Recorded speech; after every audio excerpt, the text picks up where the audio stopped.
श्री कृष्ण वाणी आपके लिए प्रस्तुत है गीता ज्ञान सुगम भाषा में। ईश्वर करे मेरा लक्ष्य आपका महान अवसर बने। प्रस्तुत है अष्टम अध्याय से 10 श्लोकों के मंतव्य, श्लोक संख्या 19 से श्लोक संख्या 28।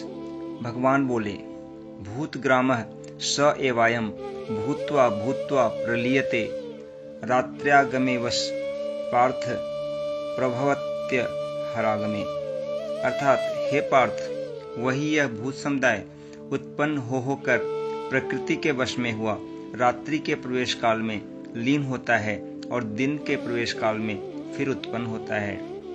उस अव्यक्त से भी अति परे दूसरा अर्थात विलक्षण जो सनातन अव्यक्त भाव है, वह परम दिव्य पुरुष सब भूतों के नष्ट होने पर भी नष्ट नहीं होता। जो अव्यक्त अक्षर इस नाम से कहा गया है, उसी अक्षर नामक अव्यक्त भाव को परम गति कहते हैं तथा जिस सनातन अव्यक्त भाव को प्राप्त होकर मनुष्य वापस नहीं आते, वह मेरा परम धाम है।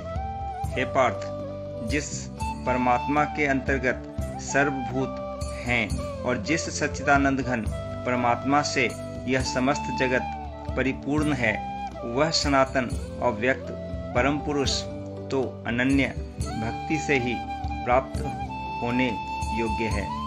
हे अर्जुन, जिस काल में शरीर त्याग कर गए हुए योगी जन तो वापस न लौटने वाली गति को और जिस काल में गए हुए वापस लौटने वाली गति को ही प्राप्त होते हैं, उस काल को अर्थात दोनों मार्गों को कहूँगा।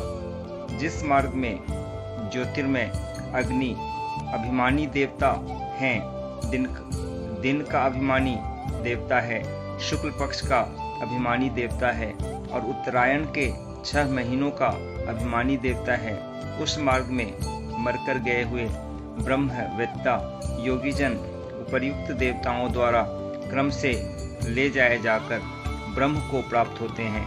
जिस मार्ग में धूमाभिमानी देवता हैं, रात्रि अभिमानी देवता हैं तथा कृष्ण पक्ष का अभिमानी देवता है और दक्षिणायन के 6 महीनों का अभिमानी देवता है, उस मार्ग में मरकर गया हुआ सकाम कर्म करने वाला योगी उपर्युक्त देवताओं द्वारा क्रम से ले गया हुआ चंद्रमा की ज्योति को प्राप्त होकर स्वर्ग में अपने शुभ कर्मों का फल भोग कर वापस आता है।